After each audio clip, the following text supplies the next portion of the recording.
ఆంధ్రప్రదేశ్ రాష్ట్రంలోని ప్రభుత్వ కార్పొరేషన్లు, సొసైటీలు, ప్రభుత్వ రంగ సంస్థల్లో పనిచేస్తున్న ఉద్యోగులు, పెన్షన్లకు సంబంధించిన 2 కీలక అంశాలు ప్రస్తుతం రాష్ట్ర వ్యాప్తంగా చర్చనీయాంశంగా మారాయి.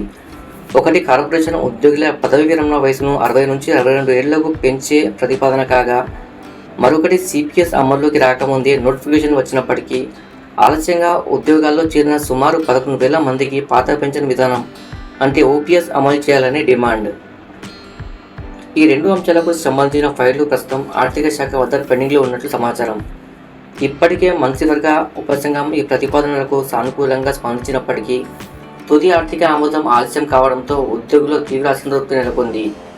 ప్రస్తుతం సాధారణ ప్రభుత్వ ఉద్యోగుల రిటైర్మెంట్ వయసు 62 ఏళ్లుగా ఉన్నప్పటికీ కార్పొరేషన్లు మరియు నాన్ ట్రెజరీ సంస్థల్లో పనిచేసే సిబ్బందికి మాత్రం ఇప్పటికీ 60 ఏళ్లే అమల్లో ఉన్నాయి.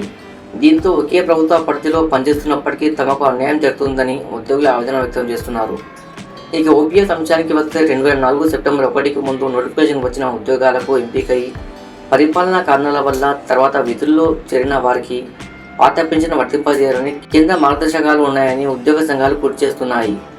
అలాంటి సుమారు 11,000 మంది ఉద్యోగులకు ఇప్పటికీ సిపిఎస్ అమలవుతుండడంపై అసంతృప్తి వ్యక్తమవుతుంది. ఈ 2 ప్రతిపాదనలపై ఆర్థిక శాఖ లెక్కలు పూర్తి చేసినప్పటికీ ఫైళ్లకు ఇంకా తుది ఆమోదం లభించలేదు.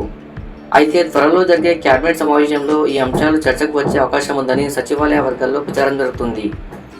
ఉద్యోగ సంఘాలు మాత్రం ప్రభుత్వం వెంటనే స్పందించి రిటైర్మెంట్ వయసు పెంపు మరియు ఓపీఎస్ అమలుపై స్పష్టమైన నిర్ణయం తీసుకోవాలని డిమాండ్ చేస్తున్నాయి.